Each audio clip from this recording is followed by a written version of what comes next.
Agora sim, vamos então à pauta do nosso dia aqui, a entrevista com os nossos pesquisadores e professores, que é o Bruno Veras. Então, eles já estão aqui, eu vou chamá-los só para apresentá-los. O Bruno Veras, ele é historiador pernambucano, especializado em história da África e do Islã nas Américas. Ele realizou pesquisas no norte da Nigéria, Uganda, Ruanda e outros países africanos sobre mobilização popular, religião e mídia, e é professor contratado do mestrado de museologia da Universidade de Toronto, no Canadá, e membro do grupo de trabalho Aracunim. E junto com ele está o professor Carlos da Silva Júnior, que também é historiador, professor da Universidade Estadual de Feira de Santana e cofundador do site Salvador Escravista, foi presidente da Associação Brasileira de Estudos Africanos e membro do grupo de trabalho também Aracunim, e aí é sobre essa pauta que está na chamada da nossa live. Eles dando um joinha para mim, eu já coloco eles na tela aqui, e aí a gente já começa a nossa conversa. Boa noite, então, Bruno, boa noite, Carlos. Sejam bem-vindos ao Cultura Brasileira. Obrigada aqui por atender o meu convite e para a gente tratar, então, desse fato. Eu estive acompanhando ao longo aí, pelo menos desse último mês de março, já a partir de fevereiro, tem muita notícia a respeito desse fato, né, desse processo, digamos, de repatriação do crânio dessa liderança malê. E eu queria ouvi-los, então não vou, assim, dar mais detalhes, porque eu quero realmente que vocês possam contar aqui para nós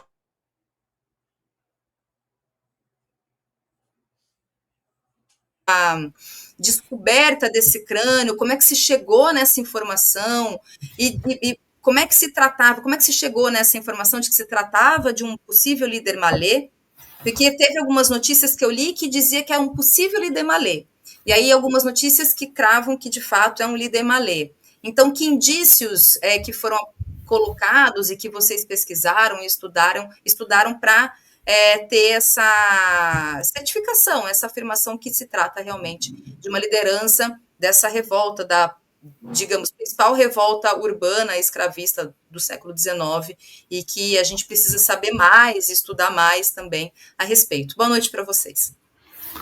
Boa noite a todos e todas, todo mundo presente aqui na nossa conversa. Primeiramente, muito obrigado pelo convite. É um prazer estar aqui junto de um colega amado em Salvador, todo mundo com a cara meio de sono, depois de uma semana longa de trabalho fechando as notas. Pois então, voltando ao tema, né? Em 2022, ainda em 2022, Harvard, o Museu Peabody, que faz parte da Universidade de Harvard, eles fizeram um relatório parcial falando dos crânios que eles têm armazenado nesse museu de etnologia e de antropologia física desde o século XIX, e as intenções deles de repatriar esses materiais, né? Eles têm milhares de crânios de indígenas da América do Norte, mas também indígenas da Europa, se a gente pensar na Groenlândia, né? E pouco menos de duas dezenas de crânios de pessoas negras que foram escravizadas no século XIX, e eles têm esse material, esses restos humanos, nesse museu, né? Então, em 2022, eles lançaram esse relatório parcial. Um jornal de estudantes de Harvard publicou também uma matéria sobre esses crânios, com destaque para o crânio, que a gente está chamando do crânio malê, né? E o professor João José Reis, o grande historiador do tema, do Islã no Brasil e do Levante dos Malês de 1875, que fez o pós-doc, que passou tempo também lá em Boston, em Harvard, tem um network importante dentro da universidade, e começou contatos e conversas com o museu e com esses intelectuais, né? Prontamente, o professor João Reis conversou com o Sheikh Ahmed, que é o Sheikh da Bahia e de Sergipe, que foi meu professor de árabe nos tempos do mestrado em Salvador, e com Hannah Bellini, que eu acredito que esteja aqui conosco também, que é uma das fundadoras do GT Aracurim. Para que esse crânio, para que conversas sobre o repatriamento desse crânio fossem realizadas, né? E existe vamos dizer assim, uma diferença básica, em grosso modo, entre restituição e repatriamento, né? Quando a gente fala de restituição, a gente fala de bens culturais, que é o caso, por exemplo, do manto Tupinambá, né? O famoso caso do manto Tupinambá. E repatriamento é quando a gente fala de itens, mas principalmente nesse caso que a gente está falando de material humano, de restos humanos, um crânio, que é retirado de um país, no caso dos Estados Unidos, a gente está falando de 2 crânios, na verdade, e vai ser levado para o Brasil, né? Então, o repatriamento tem essa questão internacional e também tem esse ponto relacionado a bens, não a bens, mas a material humano, né? O caso do crânio. Então, esse crânio que está no Museu Pibori, como todo museu etnográfico ou museus em geral que recebem esses materiais culturais e materiais humanos, eles têm uma listagem e eles têm um controle de banco de dados e eles têm um controle, um log dos materiais que são doados e entram nesses museus, manuscritos. Tem aqueles livrões antigos do século XIX, alguns deles foram datilografados. Como a gente está falando de pesquisa médica, que essa era a intenção dos crânios nesses museus da Europa, dos Estados Unidos, ou da Bahia, do Rio de Janeiro e de São Paulo, né? Que era essa pesquisa médica e de antropologia física, do entendimento das raças humanas, né? Da classificação e da hierarquização das raças humanas. E pesquisas médicas também foram realizadas com esses crânios, né, de Pibori. Então, esses dados, eles estão lá no museu, e entre esses dados, dessas listagens, tem 2 entradas pequenininhas, uma que fala sobre um crânio do Rio de Janeiro, que foi retirado das ruas do Rio de Janeiro, né? Inclusive, venho fazendo pesquisa sobre ele também, junto com o Eduardo Posidônio e a professora Mônica Lima, do Arquivo Nacional, e esse outro com muito mais detalhes ainda, que era o crânio é o que diz na documentação, desse líder do Levante dos Malês, que foi roubado em 1835, desse homem que morreu no Levante, e que foi levado para os Estados Unidos. E a gente pode falar com mais detalhes sobre o contexto desse roubo, que eu acho que é interessante, no decorrer da conversa. Tá certo. Tem assim, se vocês quiserem até, Carlos, falar um pouco desse contexto, de como foi, porque a informação, né, que se tem, que está nas notícias, é desse cônsul, né, desse diplomata que rouba enfim, né, esse crânio, leva para justamente fazer pesquisa e de caráter eugenista, né, porque a gente está tratando, inclusive, do século que trata do racismo científico, e que tenta, a partir, né, de um modelo, de um critério ali, digamos, de uma ciência, fazer qualquer tipo de comparação a partir dessas leituras, desses estudos sobre inteligência, enfim, os caráteres eugenistas mesmo. Então, o contexto é um pouco nesse sentido, como é que esse crânio chega, né? Esses restos mortais, porque não é só esse crânio, há outros também, né? Aí eu queria falar também, logo mais, a respeito desses outros restos mortais, que tem cerca de 19 ali, que também são de outros possíveis escravizados de outras localidades, como o Caribe, como Estados Unidos mesmo. Mas ouvir um pouco desse contexto, né? Como é que se deu esse roubo, esse contexto todo? Bom, primeiramente, boa noite, Thalita. Muito obrigado pelo convite, pela oportunidade de estar participando aqui no programa. Também saudar o querido amigo Bruno. A gente já se conhece há décadas, daqui da Bahia, do Canadá, enfim, é sempre um prazer compartilhar, e ao público, naturalmente, que está assistindo a nossa apresentação. Bem, o contexto desse roubo é naturalmente o contexto da própria Revolta dos Malês, ocorridas na madrugada de 24 para 25 de janeiro de 1835. É um movimento que é liderado por africanos de origem muçulmana, de origem iorubá, que eram conhecidos na Bahia como nagôs, e que eram muçulmanos, que eram seguidores do Islã. Eles são a liderança intelectual, digamos assim, do movimento. É um movimento que é protagonizado por libertos, mas também por escravizados, a maior parte deles, como eu disse, dessa nação africana chamada de Nagô, que eram como os iorubás eram conhecidos. Essa revolta estourou na madrugada de 24 para 25 de janeiro de 1835, tomou as ruas da cidade de Salvador, foi até precipitada, né, a ideia é que ela acontecesse na manhã do dia 25, mas enfim, por conta de uma delação, ela acabou sendo precipitada, os combatentes saíram às ruas, subiram a antiga ladeira da praça, né, que foi recentemente renomeada a Ladeira Revolta dos Malês, no dia 25 de janeiro de 2025, quando completamos 190 anos dessa revolta. E tivemos várias batalhas em diversos pontos da cidade, até que terminou na Cidade Baixa, efetivamente, Água de Meninos, quando os combatentes acabaram sendo derrotados. O que acontece? Durante essa refrega, durante essa luta, durante esse levante, muitos africanos foram mortos. Alguns morreram durante o conflito, efetivamente, outros morreram afogados. A gente tem um número de aproximadamente 60, 70 pessoas que foram mortas. Entretanto, até o momento quando a gente faz quando a pesquisa documental, e é o que eu estou falando em termos de pesquisa documental do trabalho do professor João José Reis, que é o trabalho de referência, que também é membro como o Bruno falou, membro do GT Aracuri, o livro Rebelião e Escrava no Brasil, ele encontra alguns dos óbitos desses combatentes sendo enterrados no cemitério da cidade, que ficava ali na região do Campo da Pólvora, mas é um número muito pequeno considerando a quantidade de pessoas que nós sabemos que acabaram sendo mortas no conflito. A gente sabe que em torno de 600 pessoas participaram desse levante. Só para a gente ter uma ideia, 600 pessoas, se a gente colocasse proporcionalmente para 2003, quando o livro do professor João Reis foi publicado, a gente estaria falando de um levante de 24 mil pessoas. Uma revolta que levou para as ruas da cidade aproximadamente 24 mil pessoas. Então é uma revolta substancial. Só que a gente encontra um número muito menor, efetivamente, de pessoas que foram enterradas por isso.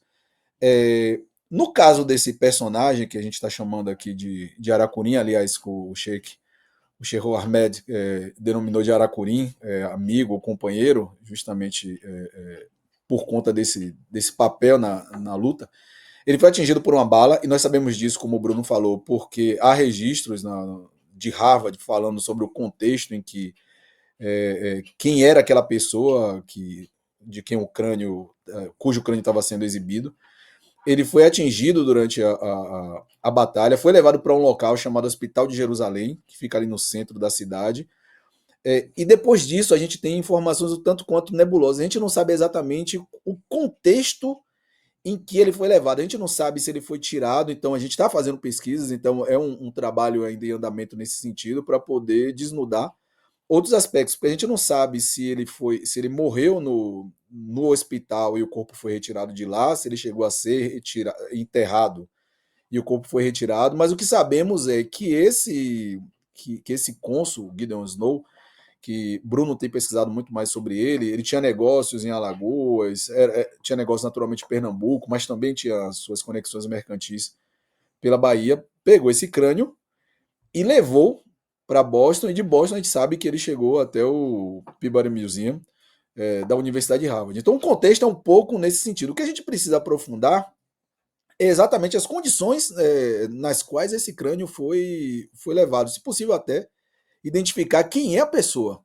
Não é algo impossível, é um trabalho que vai exigir pesquisa documental, não é algo impossível, mas é um pouco desse contexto. Aí você perguntou em algum momento sobre como é que a gente sabe que é uma liderança. Ora, esse foi um movimento que teve várias lideranças. Você tem a liderança intelectual do Pacífico Licutan, que foi essa figura, né, esse sheik, esse alufá, que liderou intelectualmente esse grupo, mas nós temos outras pessoas. Então, quando a gente fala da liderança, é que foi uma pessoa que tomou parte nesse movimento. É óbvio que outros estudos vão poder identificar com mais clareza o papel específico dele nessa batalha, nessa luta pela liberdade. Eu tenho por mim que quem levou esse crânio e o contexto de como ele foi levado, né, é que esse crânio foi levado ainda fresco. Porque pelos detalhes que a gente tem da documentação de Harvard, isso é interessante, que é realmente bem detalhado, né, fala que esse homem que era da tribo, isso é as palavras da documentação de Harvard, da tribo Nagô, que é uma tribo guerreira da Bahia, ele foi ferido de bala, foi levado para o Hospício de Jerusalém, que está ali no Largo 2 de Julho, perto do Clube Fantoches, ainda é uma igreja hoje, e morreu desse ferimento, era um líder, né? E esse crânio chegou lá em 1836. Né? Então esses detalhes eles me dizem alguma coisa, de que o Gideon Snow, ele talvez, não sei se chegou a conhecer esse homem ou teve lá naquele hospital para poder dizer todos esses detalhes, sabe? Eu não vejo ele no cemitério conversando com alguém, conseguindo o corpo, tirando o crânio depois de algum tempo, sabe? Porque senão ele não daria esses detalhes sobre etnicidade, sobre papel na luta, um possível papel na luta, né? Sobre como foi esse ferimento, como é que esse homem morreu. A gente sabe que esse vice-cônsul, então ele era vice-cônsul das Alagoas, o Gideon Theodore Snow, ele tinha a base dele em Pernambuco, ele era sócio do cônsul de Pernambuco na década de 1830, ele virou vice-cônsul das Alagoas, que tinha uma ligação com o consulado em Pernambuco, mas ele também tinha, ele também fazia parte da Praça Comercial de Salvador. Ele tinha um escritório lá. Tudo isso a gente vê nos jornais da Bahia, no Jornal de Pernambuco, nos jornais de Alagoas, documentação do Itamaraty, a gente vê esse cara se movimentando. E eu consultei também os logs de entrada, né, as listas de entrada do Gideon Snow chegando em Boston, saindo de Boston, indo para Pernambuco, chegando em Nova York, saindo de Nova York, voltando para Pernambuco. Eu encontro ele chegando em 33, depois ele aparece depois de 36, 37, então eu não consigo encaixar ele nesse período de 35, 36, saindo da Bahia e chegando em Boston. Eu ainda não achei esse registro, sabe, de entrada no porto, para ser bem preciso. Mas ele tinha um irmão que era pastor unitário, ex-estudante de Harvard, né, que estava viajando pelo Brasil, então, Pernambuco, Rio de Janeiro, Bahia, e da Bahia, 1835, aquele exato contexto, inclusive ele estava viajando com o cônsul da Bahia, o cônsul dos Estados Unidos da Bahia, esse irmão dele, William, e ele volta para Boston. Então, a minha aposta, apesar de que isso ele não escreveu, é que esse irmão dele, encontrando o Gideon Snow, foi quem levou o crânio não só para Boston, mas para Harvard, onde ele era ex-aluno, onde ele tinha um prestígio, inclusive a gente vê o nome dele lá em Harvard, esse pastor, né? E que esse crânio veio com ele.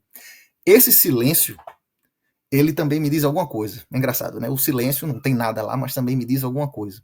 Comparando a falta de clareza sobre o roubo desse crânio por um diplomata, um agente de Estado dos Estados Unidos, nos Estados Unidos, né? Chegando lá, isso não aparece claro em outras fontes diplomáticas, por exemplo. Esse silêncio também está presente com relação ao crânio do Rio de Janeiro, porque o crânio do Rio de Janeiro foi roubado no contexto de uma missão científica do Agassiz, que era um professor de Harvard, inclusive, na década de 60. Ele foi para a Amazônia, foi para o Rio de Janeiro, para o São Francisco, coletou meio mundo, centenas de amostras de animais, centenas de amostras de vegetais, uma lista de manuscrito, vários peixes, vários insetos. Não tem um crânio. Mas quando a gente chega lá em Harvard, a gente vê, chegou esse crânio, sabe? Então, esse silêncio desses três personagens, né, do Hanwell, dos Estados Unidos, no Rio de Janeiro, do Gideon, na Bahia, e do irmão dele, o Theodore, me dizem que, vamos dizer assim, eles sabiam que o que eles estavam fazendo era errado, sabe? Para um agente diplomático, para um cientista, para um pastor unitário, tá roubando a cabeça de uma pessoa, mesmo que seja para estudo científico, eugênico, sabe?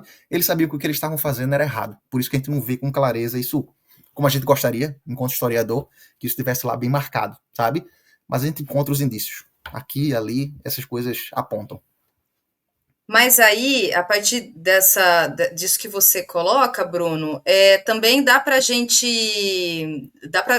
entender que há uma articulação, ou seja, uma rede para que esse trânsito desses restos mortais, não só o crânio, eles transitem, né? Uma rede, inclusive, com um aval, digamos, do Estado brasileiro à época. Quer dizer, então, a gente pode, a partir disso, afirmar, ou melhor dizendo, especular, talvez, né? Aí vocês podem dizer com propriedade, de que houve uma estrutura, de fato, para que esses restos mortais fossem justamente levados para fins de pesquisa científica, de caráter eugenista. Ou seja, uma estrutura, de fato, que aconteceu, não só no Brasil, porque, né, como a gente falou aqui, vocês colocaram, e está colocado nas reportagens todas que eu fui lendo, que há outros, cerca de 19 restos mortais também, que houve uma estrutura, de fato, de que essas pessoas todas, elas foram, a partir do momento em que morreram, nas condições todas que a gente, né, já conhece, elas são colocadas como experiência de laboratório, digamos, né, nesse sentido. Thalita, veja, essa é uma questão muito interessante. Por quê?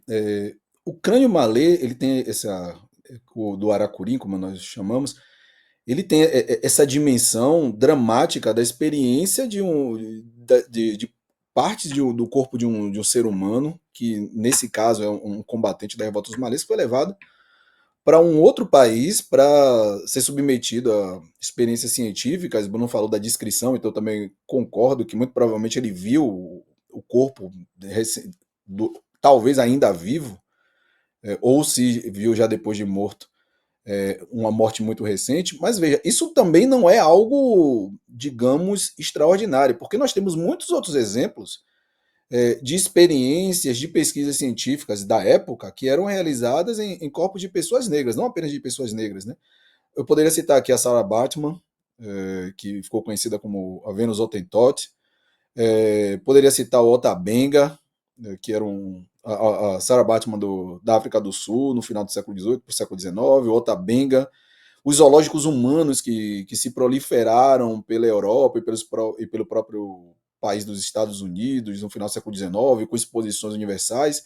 Então, de fato, se esse trio que Bruno mencionou sabia que estava fazendo alguma coisa errada, talvez fosse mais do ponto de vista da maneira como esse corpo foi retirado, porque na prática, essa coisa da remoção de corpos humanos e às vezes de pessoas vivas, como é o caso do Otabenga, para que fossem expostas em museus coloniais, ou no caso das pessoas vivas, para que fizessem parte do que ficou convencionou se chamar de zoológicos humanos.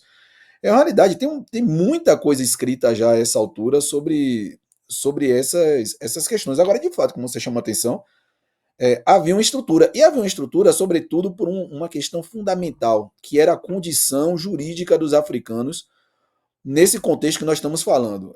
Tem uma autora chamada Manuela Carneiro da Cunha, que ela escreveu um livro belíssimo chamado Negros e Estrangeiros. E os africanos tinham uma condição que era uma condição de apátrida.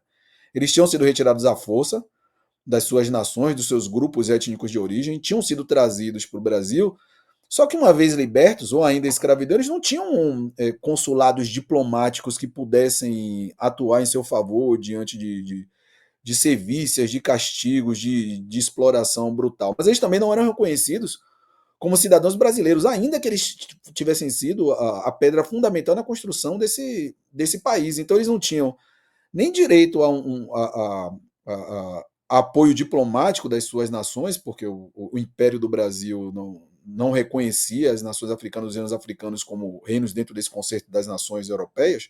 Isso de um lado, dentro dessa estrutura, né, desse sistema interestatal, os reinos africanos ficavam de fora, e ao mesmo tempo a Constituição de 1924 negou aos africanos o direito de cidadania. Então essa é uma situação que colocava uma fragilidade jurídica que permitia que esse tipo de coisa acontecesse, que um corpo de uma pessoa africana pudesse ser retirado, fosse de um hospital, fosse de uma cova, ser transportado para um outro país por cônsules ou vice-cônsules, ou seja lá quem for, sem que o Estado brasileiro, o Estado imperial brasileiro, tomasse qualquer providência para evitar. Então tem uma questão que você chama a atenção que é muito forte, que é uma estrutura que negava direitos e negava cidadania a essa população africana, que é um dos debates que a gente faz, né, no âmbito do GT Aracurim, né, que é a questão do direito à história, do direito à memória, mas também de pensar isso aí nessa perspectiva da cidadania que foi negada aos africanos. E dentro desse grupo de trabalho, vocês também estudam esses outros restos mortais, ou além desses que são mencionados, né? Mas outros também, quer dizer, há outras histórias, outras biografias que possam vir a serem contadas a partir desses estudos também? Eles aparecem de maneira contextual, vamos dizer assim, né? Primeiro tem uma referência importante também em 2022, um livro publicado por um pesquisador norte-americano dos Estados Unidos, Willie Burrow, Masters of Health, né, os mestres da saúde, que analisou vários desses crânios de Harvard, inclusive ele aponta também, ele discute um pouco sobre esse crânio malê, né, de 1635, da Bahia, e quando a gente consulta a documentação primária, Por exemplo, fazendo essa pesquisa sobre o crânio do Rio de Janeiro, que é algo que ainda está começando devagarzinho, né, como eu falei, com o Eduardo Posidônio e a Mônica Lima, consultando os documentos do HC, esse cientista, né, suíço, professor de Harvard, esteve no Brasil 2 vezes, mas nessa primeira de 64, 65, 1864, 1865, foi quando esse crânio foi roubado, né, por um dos assistentes dele. Ele fala por exemplo, de outras viagens no Peru, em que ele levou 20 crânios do Peru lá para Harvard, para os Estados Unidos. Ele cita, falando dos indígenas brasileiros, porque ele fez pesquisa na Amazônia, né? Tirou muitas fotos, coletou muita coisa nas Amazônias, tanto de indígenas quanto de mestiços brasileiros, né? Porque ele tinha esse interesse de entender a mestiçagem, né? O Brasil era um laboratório da eugenia, um laboratório muito especial da eugenia, né? O Nina Rodrigues e outros escritores brasileiros, eles eram lidos lá na França, na Alemanha, nos Estados Unidos, em outros lugares, porque o pessoal tinha muito interesse do que estava acontecendo no Brasil, daí o interesse também nesses 2 crânios, né? Mas então, nesses documentos que a gente lê, a gente encontra referências a botocudos, crânios de botocudos que foram roubados e que hoje estão em algum lugar na Alemanha. Então, mais pesquisa precisa ser feita em relação a isso, sabe? Mas olhando, observar e entender mais sobre como esses crânios eram roubados, desaparecidos e apareciam em Harvard, em Pittsburgh, em muitas outras universidades nos Estados Unidos, sabe? Ajuda a gente a entender esse específico do crânio malê, do Aracurim. E que eu acho que, tão importante quanto a questão histórica, o levante dos malês, a rebelião urbana mais importante da história do Atlântico, etc., tem uma questão de memória aí também que é central para a comunidade muçulmana, para a comunidade negra da Bahia e do Brasil, né? Não só aquela narrativa do passado, mas como o que é que essa narrativa do passado representa hoje. Então, por isso a atenção da gente com relação a esse crânio malê. Bom, e como é que, assim, e aí tem uma informação também, e aí isso que eu queria perguntar para você. Aliás, só uma curiosidade, assim, um parênteses, né? Você comentou, Bruno, do HC, eu conversava mais cedo com o professor Flávio Gomes, né? Porque ele foi meu orientador enfim, ele também, né? Enfim, não preciso falar, vocês certamente devem conhecer o professor Flávio Gomes. E aí ele citou do HC, ele falou, porque eu perguntei para ele, falei, professor, o senhor conhece, né, essa história? Ele falou, conheço, claro, e também, assim como o do HC, que levou corpos africanos também do Rio de Janeiro, né? Então, eu troquei uma ideia um pouco mais cedo com o professor Flávio Gomes também. E aí a minha pergunta como é que está, neste momento, a tratativa com o museu? Né? Tem uma espécie de resistência do museu, é um processo, aliás, eu não sei há quanto tempo, porque foi em 2022, a partir do livro, né, da leitura do livro, e que se descobriu, então, desse crânio, mas a partir disso, como é que está o processo mesmo do museu, assim, né, desse pedido, de trazer esse crânio para de volta aqui para o Brasil? Eu acho que eu posso comentar isso, inclusive, de uma questão bem atualizada, de semana passada, né? No começo, 2022, ainda 2022, né? Professor João Reis, a Hannah Bellini e o Cher começaram a comunicação com cartas, diretamente com o Peabody Museum, o Museu Peabody, lá de Harvard, e estava tendo, vamos dizer assim, alguns retornos, algumas comunicações, né? O Cher Ahmed dizendo que esse crânio precisa retornar ao Brasil para que ele receba o enterro digno de um muçulmano. Então o Cher, ele quer receber o crânio junto à comunidade, lavá-lo, envolvê-lo em um pano branco, né? Seguir as exéquias de um enterro de um muçulmano, né? Para que descanse finalmente. De repente, Harvard parou de responder. Né? Isso, inclusive, enfureceu bastante o professor João Reis e a comunidade muçulmana como um todo, que participava desse diálogo. Né? E aí foi aí que eu fui convidado para compor, para conversar também junto ao grupo. A gente consolidou um grupo de trabalho, que é esse GT Aracurim, que Carlos comentou o significado de onde vem essa palavra Aracurim, né? do irmão, companheiro em Yorubá, que inclusive é a etnia também do Sheikh Ahmed, tal qual o dono do crânio, o homem que morreu e que o crânio está lá em Harvard. O Xer também compartilha a mesma tribo, a mesma etnia, né? Tribo como referido lá no documento de Harvard. Ele também é Nagô.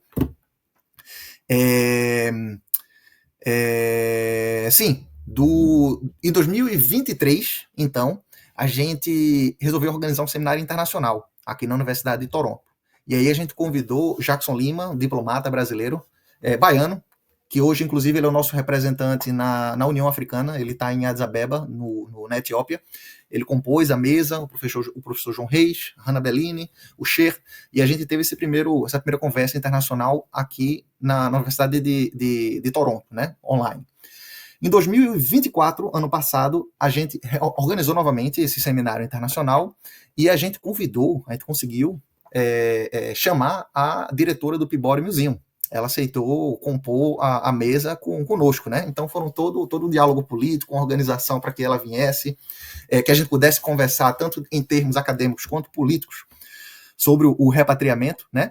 E a Tatiana Teixeira, né, que é a nossa representante do Itamaraty com relação a questões multilaterais, culturais, e Unesco também fez parte dessa mesa, né? Um dia depois desse seminário internacional, literalmente, a diretora do Peabody Museum mandou um e-mail para Tatiana, do Itamaraty, dizendo que Harvard queria conversar. Essa conversa prosseguiu nos outros dias e Harvard resolveu dizer, sim, esse material vai ser, esses 2 crânios vão ser enviados para o Brasil, e não só um, mas vamos enviar logo os 2. Tem um segundo crânio, como vocês sabem, do Rio de Janeiro, e a ideia é que esses 2 crânios sejam enviados ainda esse ano, né?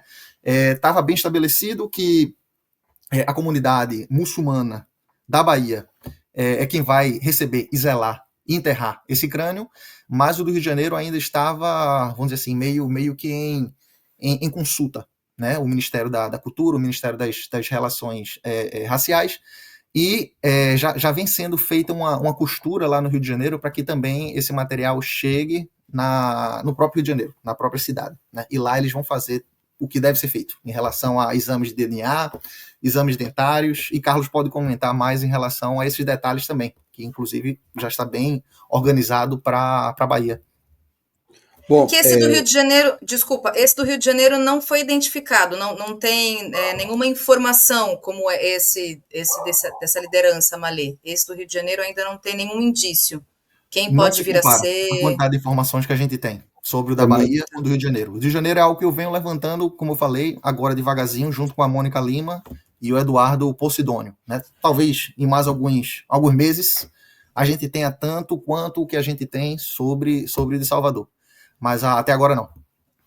Essa questão que o Bruno trouxe é muito importante, Danilo, porque veja, pelo próprio fato, pela própria condição do personagem do Aracurim, no sentido de ter sido um combatente, de ter lutado na Revolta dos Malês, talvez isso inclusive fortaleça a hipótese de que, como você perguntou, né?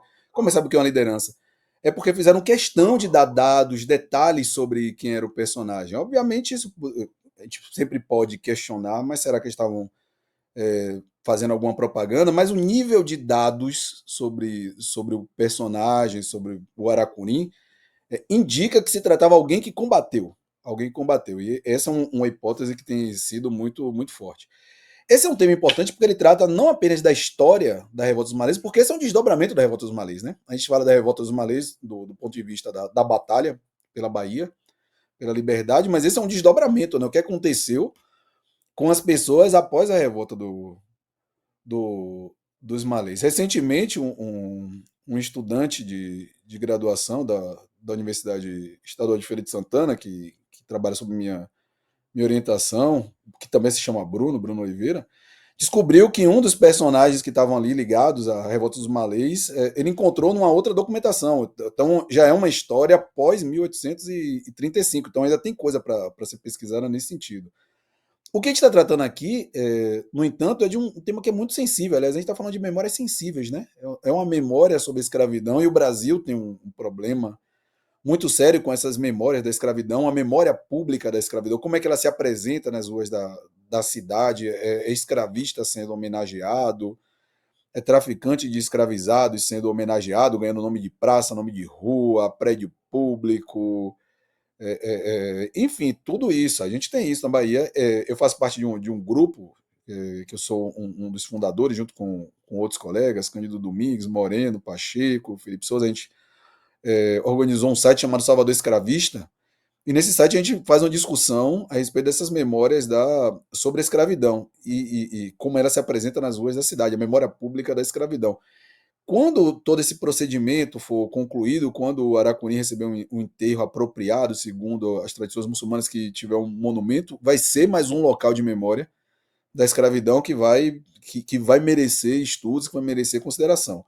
Do ponto de vista da Bahia, a expectativa é que o crânio chegue ainda esse ano. 190 anos da Revolta dos Malês seria uma data muito, muito simbólica, o retorno do Aracuni depois de 190 anos à Bahia. Esse crânio, a proposta é que ele fique sob guarda na Faculdade de Medicina, na verdade, não exatamente na Faculdade de Medicina, mas na estrutura da Faculdade de Medicina, para que ele possa passar por um conjunto de testes, não no sentido médico, mas, por exemplo, o exame de DNA, nada invasivo, nada como foi realizado no século XIX. Não vai haver exposição do crânio, então ele não vai ficar visível para visitação em museus, porque a proposta é justamente respeitar esse personagem, oferecer a ele um enterro digno, mas passar por teste de DNA para poder identificar a idade, para poder ter um pouco mais de informações, talvez até uma reconstrução 3D, para a gente poder ter dar um rosto, digamos assim, ao Aracuri. E depois disso, depois desse processo, depois da construção do monumento, vai ser naturalmente entregue à comunidade muçulmana, que é a comunidade legítima afrodescendente. O Aracuri é interessante porque ele faz parte da história dos muçulmanos na Bahia, no Brasil de uma maneira geral, né, mas especificamente dos muçulmanos da Bahia, mas ele também faz parte da história da população negra, né?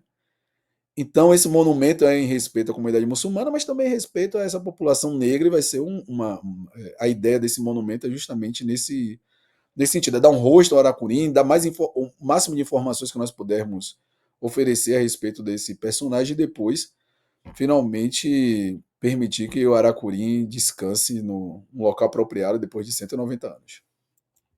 Agora, você, professor Carlos, entrou num ponto que eu acho que é bastante importante e, digamos, atual, que é eu sei que essa palavra para historiador é horrível, tem uma professora que ela fala cobras e lagartos quando eu trago esse termo, mas, enfim, na falta de outro, resgate.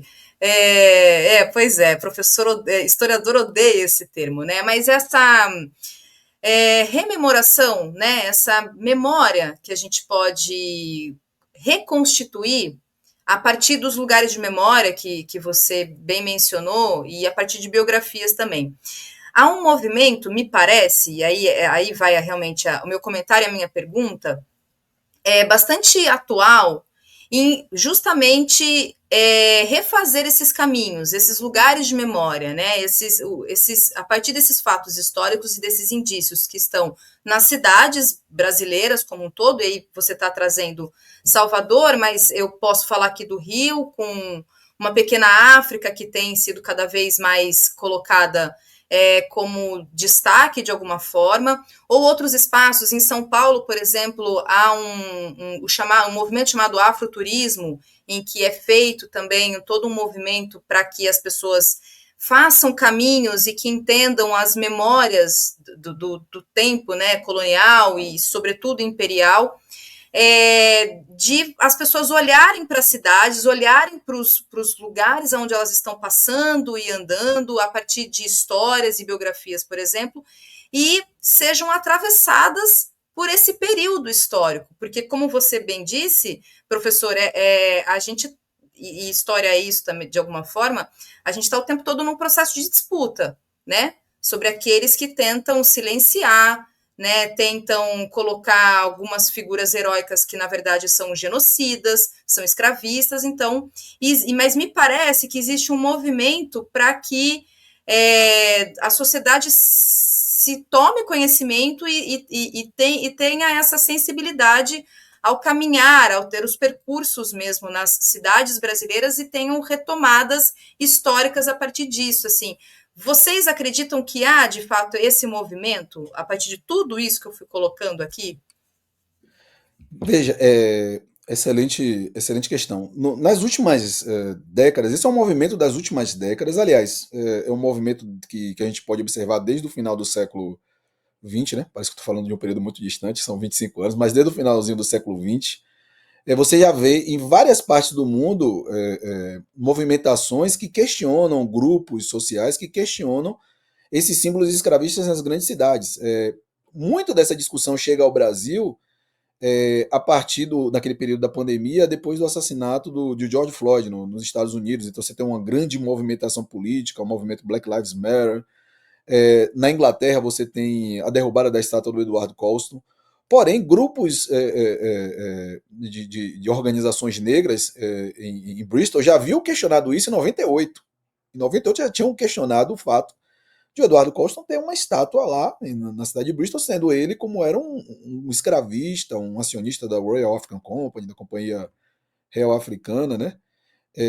Mas que essas coisas estouraram a partir nas últimas décadas, principalmente no início da década de 20 do século 21. Esse movimento chegou aqui, chegou em Salvador. Salvador, como todo mundo sabe, nós temos essa desonrosa posição de sermos o segundo maior porto escravista da história do comércio negreiro para as Américas. Só perde para o Rio de Janeiro, que também tem uma desonrosa posição, né? De ser esse primeiro lugar nessa nefasta lista dos principais locais de tráfico de pessoas escravizadas.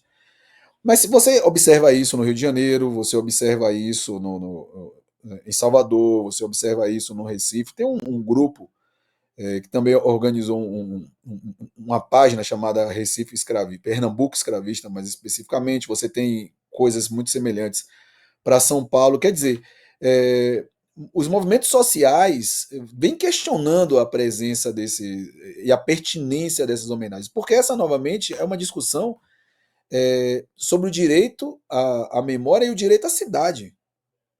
Essa é uma coisa muito importante. Os cidadãos têm o direito de dizer quem eles querem que sejam homenageados ou não, mas para que eles saibam e que eles possam escolher quem é que nós queremos que seja homenageado, eles primeiro precisam conhecer a história, né? Nosso trabalho, como você falou, né? O historiador não gosta muito realmente essa coisa do resgate, mas tentar reconstituir elementos desse passado, às vezes muito distante, às vezes mais próximo de nós, ele é fundamental no sentido de promover isso. E a história pública cumpre um papel fundamental nessa divulgação, nesse intercâmbio com os movimentos sociais, com a dinâmica das ruas. Nós, historiadores, contribuímos com isso. Né? Nós não somos a liderança desse movimento, mas nós contribuímos, vemos o que é que está acontecendo.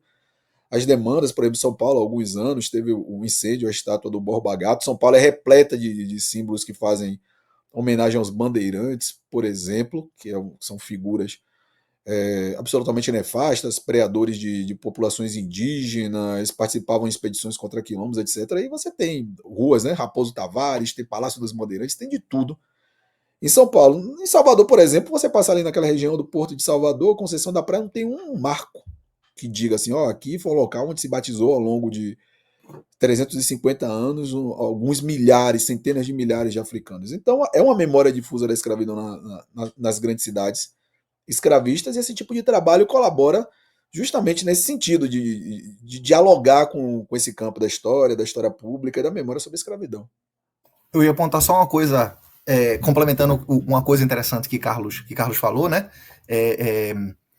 Em relação à história pública, ele citou esse projeto maravilhoso do Salvador Escravista, o Pernambuco Escravista e outros, que eu acho que destaca algo interessante, que muitas vezes a gente não pensa em termos de discussão pública, né, da escravidão.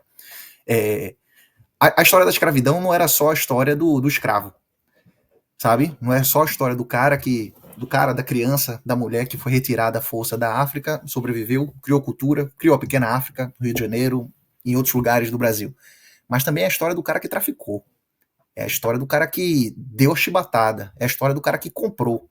É a história de quem ouvia os gritos e se calou. Sabe? Que se desumanizou também, na medida que você ouvia a desgraça, que você via o desespero e você passava. Sabe? Então, o Salvador Escravista, ele discute escravidão, apontando quem foi que comprou, quem era o senhor, né?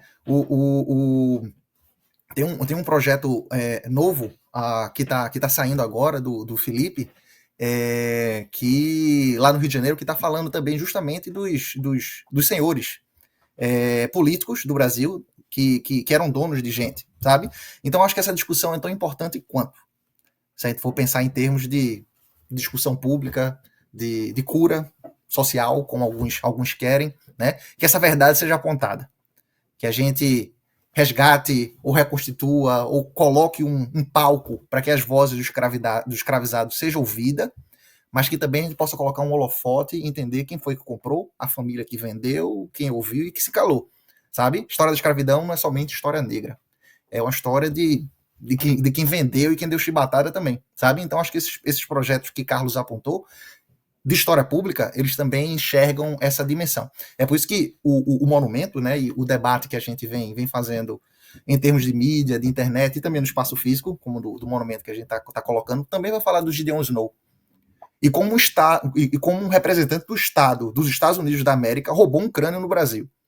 Sabe? Eu acho que isso é importante de se destacar, tanto quanto a história do Aracurim.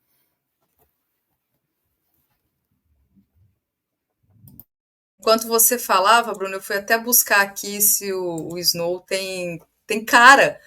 Porque pelas reportagens todas, né, até que você me enviou algumas, eu fui buscar algumas outras, não tem o rosto dele, porque acho que passa um pouco por isso que você trouxe também, né?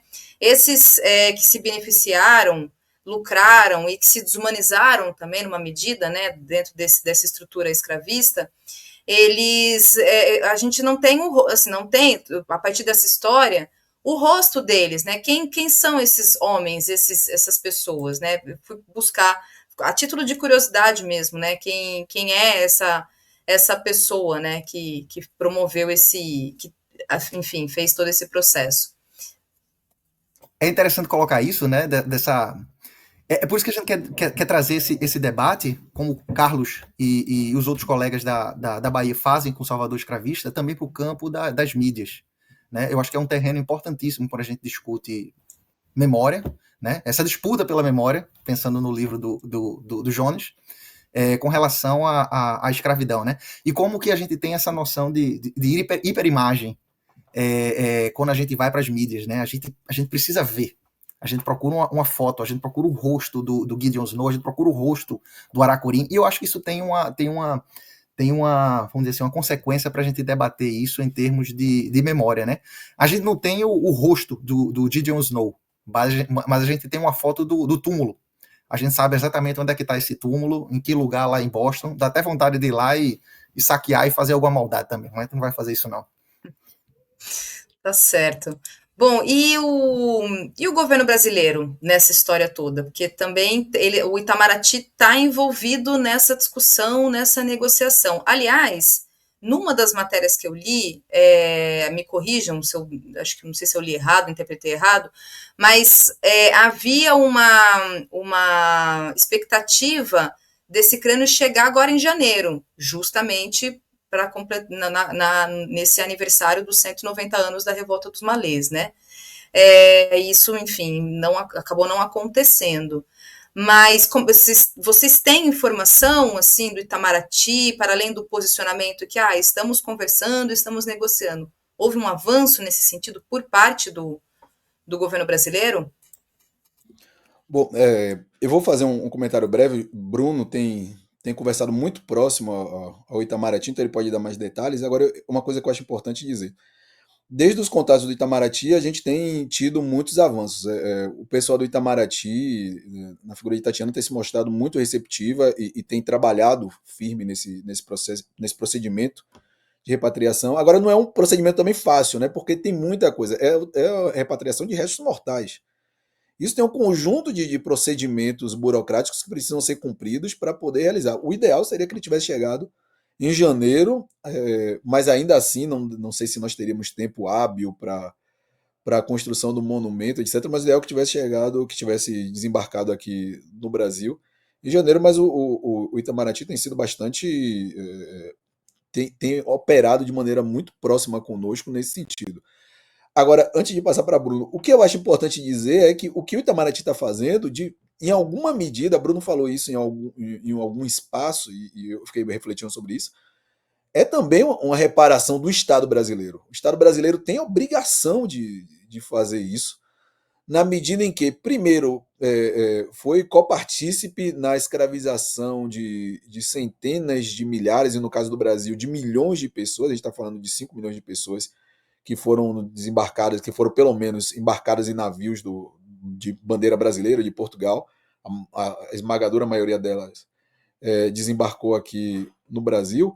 E tem uma coisa que a gente tem que considerar. No caso do Aracurim, é muito provável que ele já tivesse sido escravizado e transportado ilegalmente. Porque se ele estava aqui em 35, ele deve ter vindo por aqui, a gente não sabe a idade dele, por isso que esses exames de DNA podem ser muito importantes para a gente ter uma noção da idade, mas não seria nada absurdo imaginar que ele foi transportado, até porque a maior parte dos nagôs e dos malês começaram a chegar em grande volume a partir de 1815 em diante, ele já teria chegado durante a ilegalidade. E o Estado brasileiro foi conivente com a ilegalidade do tráfico. Então, além disso, essa participação do Estado brasileiro nesse sentido, cumpre um papel de reparação por fechar os olhos para o problema do tráfico negreiro durante o período da ilegalidade. Bruno pode falar um pouco mais sobre isso, mas eu queria pontuar essa questão que eu acho fundamental, que é de envolver o Estado brasileiro de uma maneira profunda em todas essas negociações. Perfeito. O que Carlos falou realmente é perfeito, porque destaca tanto esse papel, vamos dizer assim, passivo em relação a ignorar as próprias legislações internacionais e nacionais contra o tráfico de gente. Então, provavelmente o Aracurim chegou durante o tráfico ilegal, tráfico, não mais comércio, né? Mas também o papel do Estado brasileiro em coletar taxas, em lucrar também com o comércio de gente, né? Então esse movimento em 2022 começou com a sociedade civil, e a gente sempre destaca isso nas reuniões que a gente tem com 6, 7 diferentes ministérios, né? Que a gente vem recentemente debatendo, né? Isso é um indicativo também de que as coisas lá em Boston vêm funcionando. A gente já vem sendo convidado e discutindo com o Ministério da Cultura, Relações Raciais, Ciência e Tecnologia, etc, etc. Então tem todo um indicativo aí de como as coisas vêm andando. Mas começou com a sociedade civil, com o Cher, junto com o professor João Reis, a Hannah Bellini,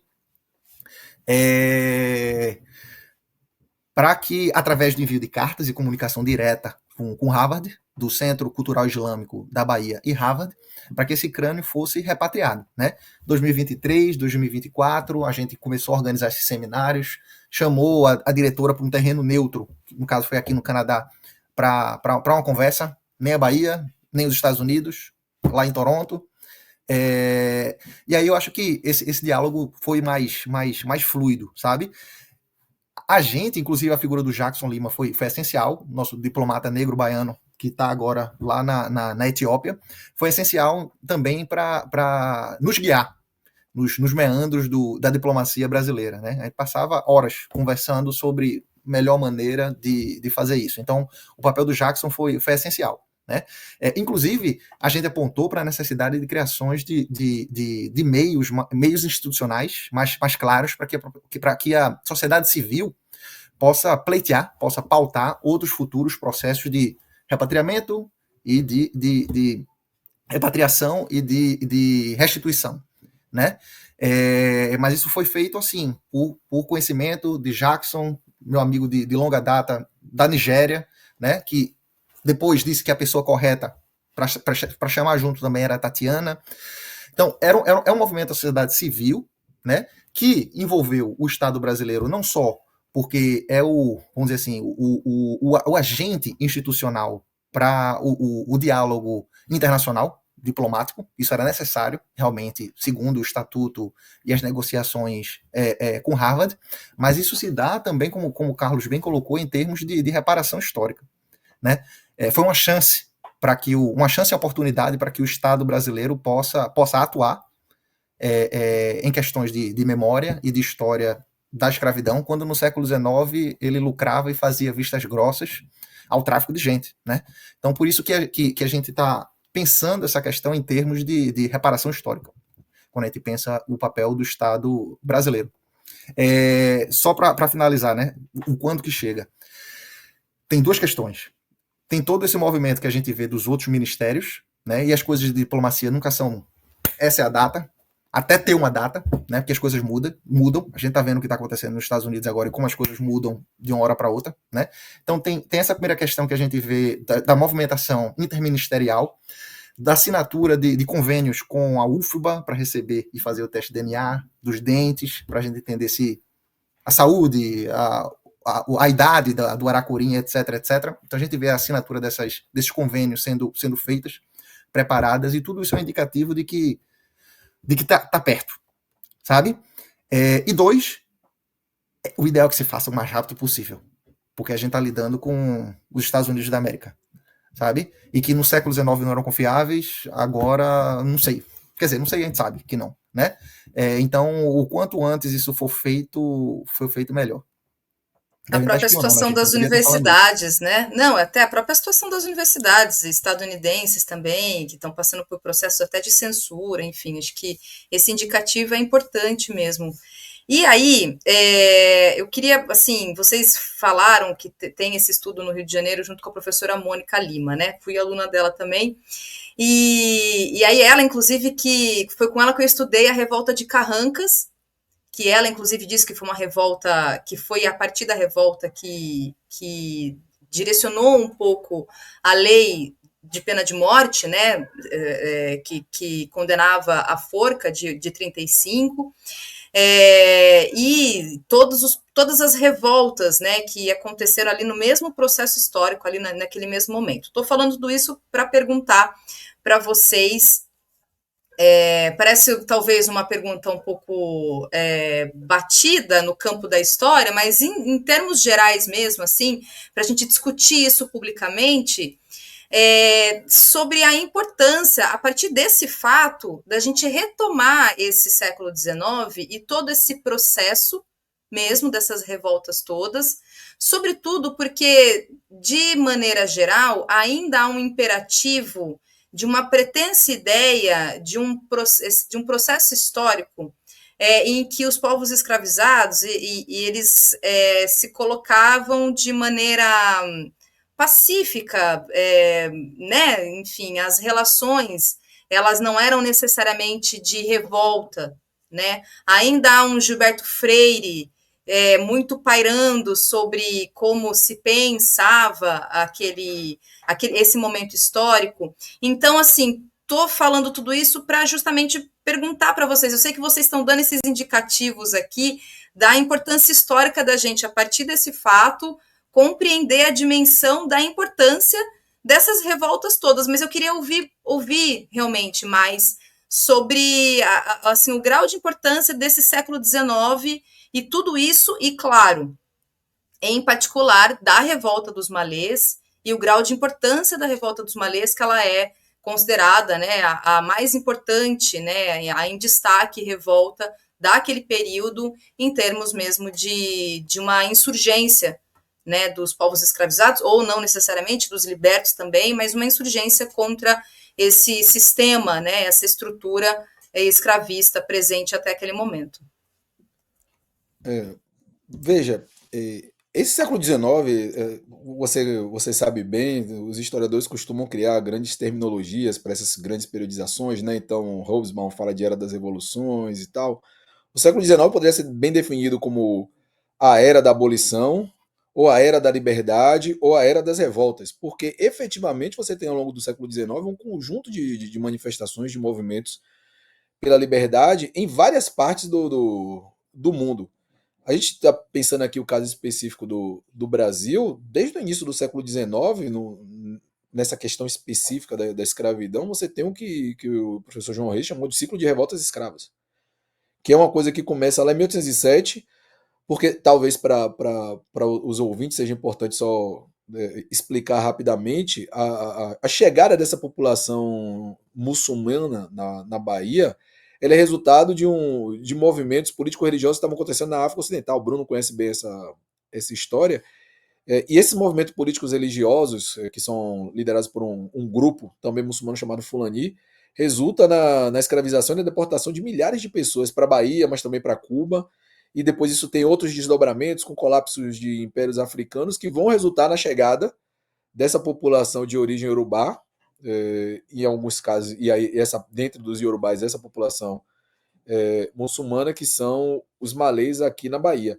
Então você tem um ciclo de revoltas que é protagonizado no início do século XIX pelos Hausais, depois você tem uma substituição dos Hausais pelos Nagôs, depois você tem a liderança dos malês, mas não é só na Bahia, você tem revoltas na Bahia, você tem movimentos no Rio de Janeiro, você tem em Minas Gerais, quer dizer, essas décadas iniciais, as primeiras 3, 4 décadas do século XIX, são décadas críticas para pensar justamente os movimentos de contestação, os movimentos de liberdade protagonizados pelos escravizados, que nunca pararam até o final do século XIX com a abolição. E é muito importante estudar tais movimentos, porque ainda que a nossa historiografia tenha desde a década de 80 tido um avanço do ponto de vista da maneira de abordar o tema da escravidão, então não era mais a coisificação, a subjugação, a experiência do sofrimento, que é sempre importante destacar, devo dizer, porque senão fica parecendo que a escravidão,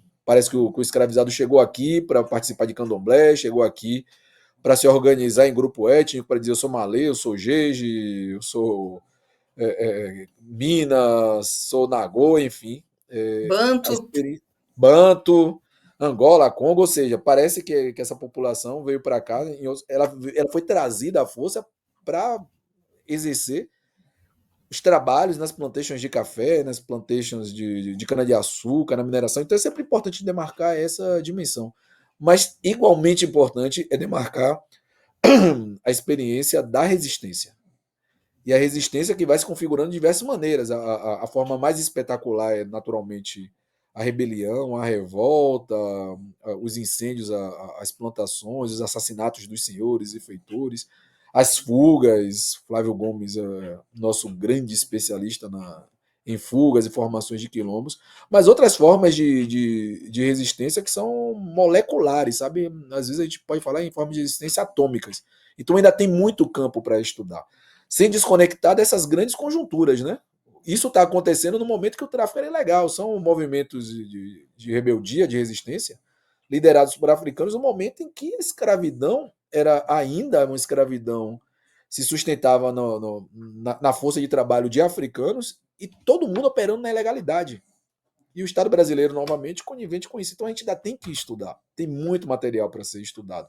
Das grandes revoltas, que são mais conhecidas, até aqueles movimentos de resistência moleculares, microscópicos, atômicos, mas que igualmente provocavam dor, feriam o sistema escravista, incomodavam o sistema escravista. A gente precisa continuar estudando essa temática. Quer comentar, Bruno? Não? Tá satisfeito? Estou satisfeito, mas eu posso comentar algumas questões sobre o que Carlos estava chamando dos movimentos mais de resistência mais atômicos, vamos dizer assim, mais discretos, menos perceptíveis que as grandes rebeliões, né, do século XIX. Porque, inclusive, esse ciclo de revoltas, como nas palavras do professor João Reis, do século XIX da Bahia, mas que também a gente vai ver no Rio de Janeiro, Minas Gerais, Pernambuco, Pará, vários lugares do Brasil, São Paulo, muitos outros lugares.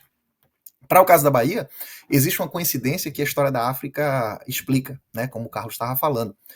Foi um período que foram trazidos para o Brasil. Né? Quem chegou foi italiano, alemão, espanhol, depois. Né? Foram trazidos para o Brasil uma quantidade gigante de homem e com experiência militar. Gente que veio de um contexto de guerra. Né? De territórios onde hoje é a Nigéria, o Benin, que Carlos pesquisa e pesquisou bastante também lá e na Bahia, e ali na região do norte da Nigéria, já perto do deserto, que é a região Hausa, né? Então, muita gente desse contexto de guerra foi trazida para o Brasil. Então, tinha uma quantidade de gente, homem, principalmente muçulmano, com experiência de guerra e vontade de jihad, que tinham na África, e que estavam na condição de escravo e de desgraça na Bahia, né? Então também tem esse elemento que a história da África explica o boom dessas revoltas no século XIX no contexto da Bahia, né? Mas enquanto movimentos de resistência atômicas mais discreta, a gente tem tanto desde do envenenamento, que a gente vai ver na documentação da Inquisição ou de processos judiciais de bolo, de muito envenenamento, principalmente de escravizadas mulheres, né? Que escravizam que envenenavam os seus senhores, os seus algozes, até outras formas de resistência que a gente pode até discutir se é resistência ou não. Né? Me vem na cabeça agora, por exemplo, um outro muçulmano, Mahoma Gardo Baquaqua, que em 1845, em Pernambuco, ele vira alcoólatra. Então ele apanhava, ele era mandado trabalhar e ele não conseguia, ele não ia, porque ele estava cheio de álcool, ele era um viciado. É uma forma de resistência atômica? Não é? É parte da desgraça da escravidão? Não é? Então a gente tem vários exemplos, né, que desde, como o Carlos estava falando, desde a partir da década de 80, quando a gente dá um zoom nesse personagem escravizado e nas suas formas de existir e de viver, a gente vê, né? Organização em terreiros religiosos, em irmandades católicas também pode ser colocado como resistência à desgraça, à miséria da condição da vida do escravizado, entre outros, só a título de ilustração, né, do que Carlos estava falando a gente, enquanto movimentos atômicos e discretos de resistência à escravidão. Olha, dá para ir para muitos lugares a partir dos comentários que vocês trouxeram, inclusive esse último do Bruno, né, sobre processos de resistência, né? O professor Flávio Gomes já em algum momento já falou, existência é resistência também, em alguma medida, né? Eu tenho um pouco isso na memória a partir do que eu acompanhei um pouco do que eu aprendi com ele. Mas uma última pergunta agora mesmo, e aí só para colocar alguns comentários que foram chegando. E é a título de, assim, acho que mais de ouvir a opinião de vocês a respeito, porque eu sou muito entusiasta dessa questão. Tem como as escolas de samba aqui do Rio de Janeiro, de São Paulo também, né? Mas vou trazer aqui alguns exemplos das escolas de samba do Rio, que retomam algumas, nos seus enredos, né, algumas histórias. Eu estava olhando, inclusive, né, o site do Salvador Escravista, e lá tem um lugar de memória que é o Terreiro da Casa Branca. Esse ano, o Terreiro da Casa Branca foi contado num enredo aqui de uma escola de samba, a Unidos de Padre Miguel. E também me lembrei da Beija-Flor, que em 2023, a partir dessa ideia, desse bicentenário da independência do Brasil, faz uma reivindicação de que a independência brasileira não tem que ser 7 de setembro, tem que ser 2 de julho. Né, e conta essa história também. Só 2 exemplos, mas a gente pode ficar aqui falando de muitos outros, né, de enredos de escola de samba que tem esse lugar do espetáculo, midiático, lúdico também, né, mas desse caráter pedagógico, de contar essas histórias nesse formato mesmo de escola de samba. E aí eu pergunto para vocês, se vocês têm alguma opinião formada, inclusive, a partir, né, desse lugar mesmo, da importância disso, para trazer essas histórias, né, trazer essas biografias também, que muitas vezes são contadas, e ouvir de vocês, se vocês têm alguma opinião a respeito desse, como eu disse, caráter pedagógico que são apresentados a partir desses enredos de escola de samba.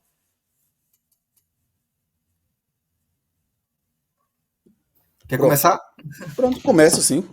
Veja só, eu acho que é fundamental, porque os enredos da escola de samba ajudam colaboram num processo que é realizado pelos historiadores, justamente nesse campo da história pública. Eu não vou exigir de uma escola de samba o tipo de rigor que é exigido de uma tese de doutorado. Para mim, essa é uma primeira questão. Eles se baseiam nos materiais que são produzidos pelos historiadores, pelas historiadoras, e eles fazem, obviamente, as adaptações que são necessárias, pensando no contexto de um enredo de escola de samba, mas o trabalho que eles fazem e o público que ele alcança é brutalmente maior do que o público que nós jamais alcançaremos como pesquisadores e como pesquisadoras. Jamais é muita coisa também, né? Mas que dificilmente nós alcançaremos. Então, tem muita gente que ouviu falar sobre Rosa Egipsíaca, que é um trabalho do professor Luiz Motti, do início dos anos 90, o livro dele é de 92, se não me engano, graças ao enredo da Viradouro. Assim como sobre essas sacerdotisas voduns, que foi objeto do livro do Aldair Rodrigues, do Moacir Maia, foi publicado recentemente. Graças a essas pessoas, graças ao enredo da escola de samba, um público muito maior acessou os nossos trabalhos, para quem quisesse aprofundar nessas histórias. Então é uma forma de letramento histórico. Eu entendo dessa maneira. Eu acho que as escolas de samba elas têm um papel significativo, um papel fundamental, inclusive nisso que a gente está falando da divulgação dos nossos trabalhos, porque muita gente se interessa, vai lá, eu mesmo, quando eu vi os enredos, falei, bom, deixa eu ver quem foi que eles leram. Se eu fiz isso, é muito provável que outras pessoas vão lá e vão fazer a mesma coisa, vão encontrar referência ao trabalho de Bruno, ao trabalho do professor João Reis, ao meu trabalho, ao trabalho de Vladimir Albuquerque, ao trabalho de Silvia Lara, enfim, ao trabalho de Naê Lopes, enfim, é um conjunto de historiadoras e de historiadores que estão discutindo, do próprio Flávio Gomes. Então acho que o trabalho é fundamental. É óbvio que a gente tem diferenças, mas como historiador é importante dizer, a escola de samba não está seguindo os procedimentos do campo historiográfico. E isso é importante, porque tem historiador que começa a reclamar, não, mas não é verossímil com o que está escrito na documentação, mas a escola de samba não pretende fazer história no sentido que nós historiadores fazemos. É uma outra coisa, mas graças aos enredos de escola de samba, as pessoas se interessam por conhecer o que nós produzimos. Então, ainda faz um papel fundamental que é de divulgar os nossos trabalhos. Então, não vejo como problema nenhum. Pelo contrário, que mais e mais escolas de samba utilizem o material, as pesquisas que nós realizamos para produzir enredos, para construir essas outras narrativas, né, com a palavra que está super na moda, essas outras narrativas a respeito da população negra, a respeito da resistência cultural, enfim, a respeito de temas que são muito caros para a nossa história. Eu tenho dois comentários. Um é um comentário que segue o que Carlos estava falando, e eu também tenho um comentário mais crítico, que talvez demandasse mais discussão. Mas eu vou fazer. Eu acho que esse é um terreno importante e necessário, que eu acho que pode ser colocada essa ideia, né? Quando Thalita colocou o exemplo, né? De construção de memória e também de fazer de história pública das escolas de samba, né? Rio de Janeiro e São Paulo. Tem uma dimensão que muitos historiadores ignoram, né? Quando fazem a crítica da cultura de filmes, de peças de teatro, de espetáculos de dança ou de escolas de samba, que é a dimensão da mídia. Eles querem ver vamos dizer assim, o debate historiográfico e o documento per si, como que a gente cita num papel, né, refletido nessas mídias, que têm as suas próprias características do fazer e de linguagem, né? Então, eu acho que essa dimensão da mídia, do design e das formas de fazer que cada uma dessas formas artísticas tem, deve estar junto vamos dizer assim, do debate histórico de como essas mídias estão reproduzindo e discutindo essas narrativas, né? Então isso é essencial. Quer fazer uma leitura do que está sendo feito na escola de samba, não escute somente a música, né? Veja o vestuário, veja como é que isso está sendo refletido nas fantasias, no carro, na escola, em todas as alegorias, né? E eu acho que os historiadores não estão muito preparados para isso. Então, para fazer a crítica histórica, mas não da mídia, sabe? Então, eu acho que tem essas duas linguagens, esses dois campos, que para você fazer uma crítica da cultura séria, de como a arte reproduz ou discute coisas históricas, vamos dizer assim, do passado, da realidade do passado, você tem que ter essas duas coisas em mente, né? Como o Carlos colocou. Número 2, e aí vem o meu comentário, vamos dizer assim, crítico, né? E eu não tenho nada contra, vamos dizer assim, o orgulho que as pessoas têm da sua própria cidade, do seu próprio lugar. Eu sou pernambucano, sou de Recife, né? Gente mais chata que a gente não tem. Mas eu acho que, vendo como se fez alguns desfiles e alguns temas recentes de escolas de samba do Rio de Janeiro, que eu acompanho mais do que São Paulo, eu acho que eles reproduzem um pouco do que a gente pode falar de talvez um fetiche imperial carioca. Estava lá no século XIX e a gente ainda vê um pouco hoje. sabe? De como que essas escolas de samba podem falar dos egunguns da ilha de Taparica sem convidar, sem consultar, sem conversar com as pessoas de Taparica. Como eles podem fazer algo sobre, sei lá, tem vários outros exemplos, desse que Carlos falou, de Luiz Motti, por exemplo, a gente pode fazer. A gente representa o Brasil, sabe? A gente não precisa consultar, não precisa convidar e não precisa conversar com as pessoas que criaram essas outras culturas nesses outros lugares, em Pernambuco, na Bahia. Eu acho que a escola de samba que fez o desfile sobre Malunguinho fez bem feito. Não me lembro agora o nome da escola de samba que fez, mas foi lá, fez consulta, chamou o pessoal. Perfeito. Isso não é o fetiche imperial carioca. Isso é realmente participação e reconhecimento dos diferentes territórios, das diferentes culturas, dos diferentes fazeres que estão em diferentes lugares do Brasil e que não é só um lugar que pode dizer que representa e faz sem olhar, sem convidar e sem chamar, sabe? Então acho que tem essas duas questões. Não é só sobre contar a história, é sobre como e com quem você vai contar essa história, sabe? Então acho que essa dimensão, somente quando a gente faz história pública e faz arte, é importante. É pertinente, até porque essa é uma discussão realmente. O Malunguinho, quem fez foi Viradouro esse ano, 2025. Mas realmente é uma crítica pertinente e que dentro do mundo, do universo das escolas de samba, tem de fato essa discussão. E é importante mesmo fazer. Bom, eu vou então só ler aqui alguns comentários que chegaram, aí realmente para deixar vocês descansarem, né? Que já faz um tempo que a gente está conversando aqui. Aqui, olha só.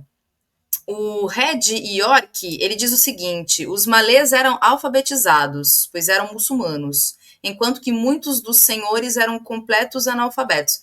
Até posso, de repente, lançar aqui para vocês comentarem sobre essa questão da alfabetização, né, entre os malês. Também aqui o Fábio Macedo diz: inacreditavelmente, existe uma universidade nos Estados Unidos que coleciona crânios de negros africanos. Isso é vergonhoso e, acima de tudo, um desrespeito aos países de origem. Mas aqui também dá para falar de outros países que também têm a mesma prática, né? A França, a Alemanha, como vocês mencionaram. Manuel Elísio diz: no Brasil, os crânios de Lucas da Feira e de Antônio Conselheiro foram analisados por Nina Rodrigues. O Bruno Oliveira também aqui diz: gostaria de saber dos convidados qual a capacidade desse movimento, justamente nos seus 190 anos, em reavivar a memória dos líderes, Licutã, Dandara e, infelizmente, esquecidos pelos movimentos sociais. Cíntia Kina, que também comenta, complementando uma pergunta que já foi feita, pensei também no caso de Dandara, Luísa Maim e Teresa de Benguela, que quando se pesquisa a internet mostra a mesma imagem. Essa é uma outra discussão, realmente, né, sobre a imagem, sobretudo acho que da Luísa Maim ficou bastante, inclusive, evidente a partir da Portela do ano passado. O defeito de cor, assim, ficou líder, né, ficou na liderança de venda do defeito de cor. E aí ela complementa: me parece que um grupo de historiadoras fez uma pesquisa nesse sentido, salvo engano, com alguma parceria com o Banco do Brasil, se os professores pudessem comentar. E Red York também aqui comenta, pergunta aos entrevistados: o livro Ser Escravo no Brasil, da Kátia Matoso, está ultrapassado? Foi o melhor livro que li sobre o tema. E aqui só um comentário parabenizando Histórias do Brasil, da Mônica Gonçalves. Muito obrigada, Mônica. E é isso. Se quiserem fazer qualquer comentário em cima desses comentários, fiquem à vontade aí para falarem. Bom, eu vou tentar ser bastante breve nas respostas, são muitas respostas, então eu agradeço pelas perguntas, pelo interesse do público que está nos acompanhando até agora. Muito, muito legal poder ter essa discussão com vocês. Em relação à primeira pergunta, que falava sobre o grau de alfabetização dos malês. Isso é realmente um aspecto interessante, porque os malês eles eram conhecidos e os muçulmanos pela leitura do Alcorão, né, que é o livro sagrado. Então, o que os malês fizeram quando eles chegaram à Bahia, trazidos a bordo de maneira, e Bruno corretamente aponta aí, sempre lembrando que eles foram trazidos forçosamente a bordo dos navios negreiros, eles criaram uma espécie de proselitismo malê na Bahia. Então, muita gente que era muçulmana aqui na Bahia, que participou da revolta dos malês, foi gente convertida na Bahia, porque eles fizeram um núcleo de conversão. E era muito comum, as pessoas viam, porque os mestres malês às vezes estavam nas esquinas, eram ganhadores, então enquanto eles aguardavam um novo cliente, eles estavam ali com as tabuinhas, dando lições de árabe, do Alcorão. Isso realmente causava surpresa. Por quê? Porque em vários outros grupos africanos, Bruno sabe bem disso, elas sabemos, a oralidade é muito forte. Isso não quer dizer que a oralidade não seja forte entre a população iorubá muçulmana, mas essa transmissão do conhecimento se dava muito a partir dessa dimensão da oralidade. A fala também era importante no aspecto intelectual entre os malês, mas você tinha que ler, né? Você tinha que ler o Alcorão em árabe. Então tinha um processo de educacional, de letramento em árabe, que era muito, muito comum. O curioso, talvez, nessa história, Thalita, é que o Islã na Bahia ele praticamente desaparece depois da revolta dos malês. Você sabe que você ainda tinha muçulmanos, mestres malês pela Bahia depois disso, mas há eles se tornam cada vez mais discretos na prática religiosa. A revolta dos malês cria um fenômeno que é a discrição. Antes eles estavam circulando, todo mundo conhecia, todo mundo sabia. Se tivesse com uma plaquinha escrevendo em caractere estranho, que era o árabe para essas populações, para a sociedade escravista, né, ampla, sabiam que eram árabes, e depois da revolta dos malês você tem um recrudescimento. Na verdade, você tem um processo de descrição dessas comunidades muçulmanas. Eu acho importante falar a respeito disso. Tem outras perguntas, eu queria focar aqui na questão dos rostos. Acho que o Bruno pode até falar melhor. E ele já apontou alguma coisa. Essa coisa do visual é sempre muito importante, o que cria, aliás, algumas confusões. Porque você pega imagens aleatórias de personagens aleatórios, então é muito comum você pegar fotografias do Cristiano Júnior, que tirou as suas imagens, as suas fotos na segunda metade do século XIX e dizer, esse aqui era o rosto de Luiz Amaim. Só que essa é uma imagem do Cristiano Júnior, uma pesquisa breve faz isso. Porque as pessoas precisam ver o rosto. Essa coisa do rosto é muito importante. Dar humaniza. Eu vi alguns comentários falando sobre humanizar, e é isso. A ideia de que oferecer um rosto para aquela pessoa, de alguma forma, humaniza esse personagem. Como há outras maneiras, embora eu ache que hajam outras maneiras de humanizar esses personagens. A gente não tem rosto sobre a maior parte das pessoas que nós pesquisamos, mas cada vez que a gente escreve um pequeno trecho de uma trajetória de vida, de uma biografia, eu acho que em alguma medida a gente está colaborando na humanização. Eu gosto de pensar nesse sentido, de que a gente está colaborando para que essas pessoas deixem de ser números numa tabela de Excel que aponta os 12 milhões e meio de africanos e africanas que foram cativados, foram escravizados e trazidos para cá. Eles deixam de ser números nas células do Excel ou de qualquer um desses programas, e eles se tornam pessoas vivas nesse sentido. Eu já ouvi isso em algum momento, e eu gosto de pensar nesse sentido. Então, essas práticas me parecem comuns. Como historiador, assim, pensando de uma perspectiva muito crítica, é óbvio que eu questiono, mas essa não é imagem, não pode ser a imagem de Luiz Amaim, não pode ser a imagem sei lá, de Maria Filipa ou qualquer outra personagem, mas eu compreendo o significado de apresentar um rosto para essas pessoas, para esses personagens. Perfeito. Eu queria comentar mais ou menos as mesmas perguntas e pontos levantados por Carlos, né? Que eu acho que realmente foram pontos bem interessantes e que se conectam e dialogam com os outros, né? Primeiro, a primeira citação, que eu acho que foi de York Red. Aquela citação parece uma citação direta de Casa Grande Senzala, de Gilberto Freire, onde ele fala exatamente isso, né? Que vieram da África várias tribos de intelectualidade, ele usa essas palavras ainda bem racistas, superiores à dos brancos, enquanto os seus senhores eram analfabetos, católicos, portugueses, eles sabiam escrever e ler no Brasil, né? Isso está em Casa Grande Senzala. E é interessante de ver como que esses patuais, esses amuletos, estão lá no arquivo estadual da Bahia, disponível para consulta, estão online também disponíveis, mas não só lá, né? Inclusive, e livros, também, né? Não só páginas de amuletos, mas também livros de recitação corânica, de trechos do Alcorão, foram produzidos no Brasil, né? Então a gente tem um que foi roubado lá dos malês e que está no Rio de Janeiro, um livro pequenininho, lindo, que está no IHGB, no Instituto Histórico Geográfico da Bahia, que também tem um outro amuleto.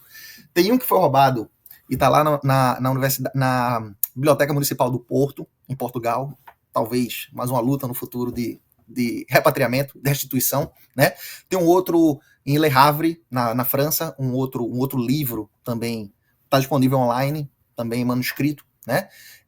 Comentando algo que Carlos falou da oralidade, é interessante também ver, Carlos, nesses livros de recitação corânica, quando o pessoal foi trazido no Brasil, eles não tinham nada com eles, né? Foram jogados nus num navio negreiro e chegaram no Brasil. E, de cabeça, eles escreveram esses livros, esses alcorões, né? Os alufá, os mestres muçulmanos Yorubá ou Haussá, escreveram de cabeça, de cor, esses trechos do Alcorão. E a maneira como eles escreveram é oralizada. Tanto o que eles escreveram de cor mostra que eles recitavam, eles falavam, escreviam, quanto que a intenção deles escreverem aquilo não era somente para leitura, era para recitação. Eu estou escrevendo um artigo agora com a colega Marian Elzeni, ela é egípcia, e a gente está discutindo justamente essa questão, entre outras, da oralidade nesses livros, né? Então a gente vê as duas coisas, a oralidade africana e a escrita no mesmo material. Porque à medida que você fala o que estava lá no Alcorão, dependendo da situação, você abençoa, né? Um mestre falando um versículo específico para alguém que está doente, para alguém que necessita uma cura espiritual, não é somente a pessoa ler o que está escrito ali, é o mestre falar, né? A bênção, a baraká, está na recitação. Isso está reproduzido nos documentos manuscritos dos malês. Tem um do Rio Grande do Sul, produzido no Rio Grande do Sul, que inclusive o nível de erudição do alufá que escreveu aquele livro no Rio Grande do Sul é superior aos da Bahia. É bem claro de ver, né? A forma como ele escreve, a gramática que ele tem do árabe, é um erudito no Rio Grande do Sul. Em Pernambuco, também, segunda metade do século XIX, a gente tem a história do alufá Rufino, que João Reis, Marcos Carvalho, Flávio Gomes escreveram, que era um alufá importantíssimo em Pernambuco. E a gente tem outros casos, como esse século XX em Alagoas, Penedo, né? Então a gente tem africanos muçulmanos em vários lugares do Brasil, né? Inclusive no Rio de Janeiro. Tem um documento que o professor João Reis publicou um artigo recente sobre o Al-Baghdadi, um viajante turco que estava no Brasil na segunda metade do século XIX, né? Passou pelo Rio de Janeiro, pela Bahia, por Pernambuco, justamente com as comunidades muçulmanas africanas. E nesse artigo, que eu estava conversando muito com o professor João Reis quando ele estava escrevendo esse artigo, por conta das minhas pesquisas em Istambul, tem um registro de uma pomba malê, que ele chama, de um africano mandando uma pomba correio para outro com um recadinho em árabe. Então não era somente a oração, né? Tinha usos sociais da escrita árabe. Um muçulmano muito importante no Rio de Janeiro, começo do século XX, estava envolvido com samba, Assumano Mina, né? Nascido no Brasil. Ele não era africano, mas era muçulmano. O pai dele era africano, né? E estava envolvido lá com samba. Então tem muita coisa. E escrevia, recadinho, oração. Num artigo recente que eu estou publicando com Tamires Guimarães e Eduardo Posidônio, a gente fala, por exemplo, de um ancião, o cara tinha mais de 100 anos de idade, no Rio de Janeiro, veio da Bahia, provável que em 1875 ele viu o Levante, Horácio. Ele tinha 50 halos em casa, que é aquela tabuinha que os africanos ainda hoje na Nigéria e no Brasil no século XIX escrevem orações muçulmanas, lavam, né, e bebem como forma de adquirir proteção, fechar o corpo. Ou aprender a ler e escrever em árabe. Ele tinha 50. Esse 50 não era para fazer poção protetiva, era para ensinar a escrever. Isso foi uma sacada de Tamires Guimarães. Ele tinha uma escola corânica no Rio de Janeiro do começo do século XX, sabe? Então essa escrita, ela vem dos tempos da escravidão e ela permanece no século XX, né? E na Bahia hoje a gente tem o Sheikh e toda a comunidade muçulmana que continuam com essa tradição negra, essa tradição africana e essa tradição islâmica nessa cidade que foi tão importante para a história das rebeliões e da liberdade no Brasil. comentando bem brevemente um outro comentário, né, sobre o Dandará, sobre o Licutã e outros líderes, vamos dizer assim, tem essa dimensão da história formal, que é importante, pesquisas, o professor João Reis e outros pesquisadores, o Bruno, por exemplo, acho que foi ele que comentou, aluno de Carlos, que vem fazendo novas pesquisas nesse sentido, são importantes, mas eu diria que arte é essencial como ferramenta de história pública, e vice-versa. Né? Essas histórias têm que estar no cinema, como estão. Né? Teve um filme que foi lançado do Pitanga, acho que ano retrasado, né? Teatro, dança, onde as pessoas possam conhecer essas histórias a partir dessas diferentes mídias artísticas. Né? Com relação ao rosto, teve um projeto que eu dirigi, uma primeira edição, com inclusive o artista gráfico que participou foi o Pablo Parra, de São Paulo, chamado Fragmentos da Memória. Se vocês botarem fragmentosdamemoria.com.br ou fragmentosdamemoria.org, vocês vão ver essa experiência. A gente chamou um historiador para que ele pintasse, para que ele recriasse graficamente o rosto de 5 pessoas que passaram pela escravidão nas Américas e criassem uma representação gráfica a partir, não só, vamos dizer assim, da experimentação própria do artista, mas de oficinas e diálogos constantes com historiadores. Né? Então, esse artista, ele participou de oficinas e conversas com a historiadora turca, quando ele estava desenhando Nadir Agha, que era um eunuco da Etiópia, que foi escravo em Istambul, com um historiador do Brasil, com uma historiadora da Jamaica, para fazer Catherine Mulgrave Zimmerman, e eles criaram rostos para esses personagens, né? Porque quando a gente vive realmente nesse mundo de hipermídia, hiperimagens, das mídias sociais, tem essa coisa da necessidade da gente ter um rosto, de ter uma referência imagética para isso.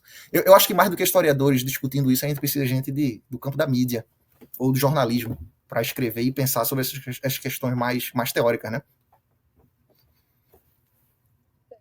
E, olha, gente, eu realmente quero agradecer pelo tempo dispensado, inclusive, né? A gente alongou até um pouco mais aqui a conversa, mas é porque a gente vai para outros lugares para além de contar a história do Aracurim.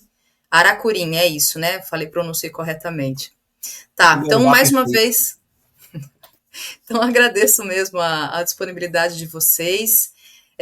Aguardo novidades aí, né, para que a gente possa, de fato, noticiar a chegada desse crânio e contar essa história, inclusive, né, de maneira mais legítima, completa, e esse crânio estando aqui realmente e tendo todo o seu tratamento mesmo importante, né, especial em razão da origem, né. E agradeço mesmo vocês. Chegou só mais um comentário aqui do Cardamum, que diz: não acompanhei a entrevista inteira, então não sei se isso foi falado antes. Eles escreviam com alfabeto latino ou árabe, acho que ele está se referindo aos malês, né? Aos muçulmanos, eu creio. Escreviam com alfabeto árabe, mas escreviam várias línguas. Você tem nesses manuscritos que a gente tem no Brasil, o pessoal utilizando os caracteres árabes para escrever em árabe, para escrever em Hausa, para escrever tem uns manuscritos, inclusive em São Paulo, que tem umas línguas da região da Senegâmbia, que precisam ser mais investigados. Mas é feito a gente utilizar os caracteres latinos para escrever português, espanhol, inglês. Russo não, eles têm o próprio cirílico, né? Mas no Brasil eles escreviam várias línguas africanas em caracteres árabes, que é o que a gente chama de ajami. Agora eu me lembrei também de um documentário que eu assisti da influência dos ritos islâmicos na formação do rito do candomblé. Se eu não me engano, acho que foi a mãe Cici, uma das entrevistadas. É um documentário, já tem alguns anos, mas eu me lembrei que existe realmente essa influência dos ritos islâmicos, né, do Islã, na formação. Eu não sei necessariamente, porque também aí estou entrando num terreno que eu não tenho, eu estou falando dentro do senso comum, porque eu realmente não tenho informação. De que candomblé também a gente está falando, né? Também tem isso. Mas eu tenho na memória desse documentário que eu assisti, eu não sei se vocês também vão saber dizer ou comentar a respeito disso, dessa influência realmente muçulmana na formação ritualística do candomblé.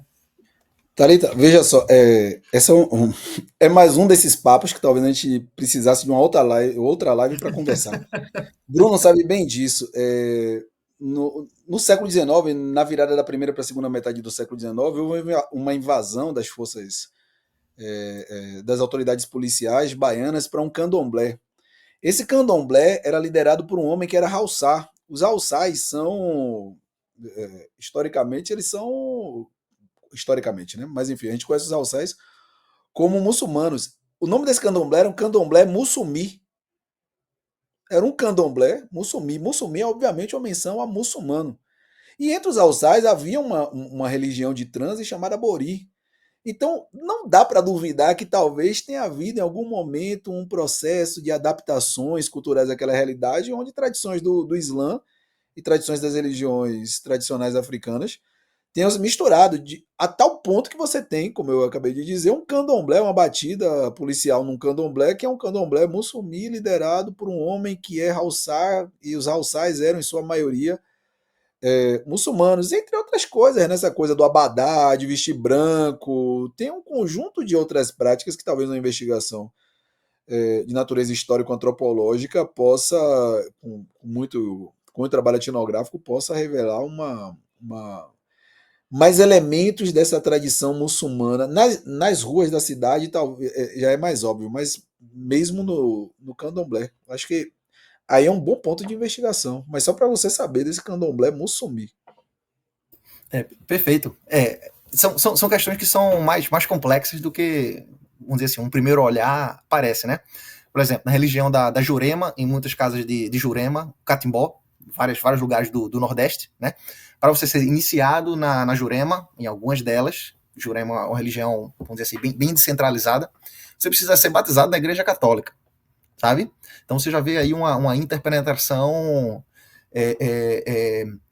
que a gente poderia pensar como sincrética, mas para muitos também são uma dupla vivência religiosa. Você vai para a igreja quando é domingo, quando tem uma batida de Jurema, você vai para a batida de Jurema. Uma coisa é uma coisa num dia, outra coisa no outro dia, sabe? Então tem diferentes maneiras de interpretar e conceptualizar essas interpenetrações, né? E essa religião dos orixás, quando chega no Brasil, se transforma no candomblé, ela já vem sincretizada, né?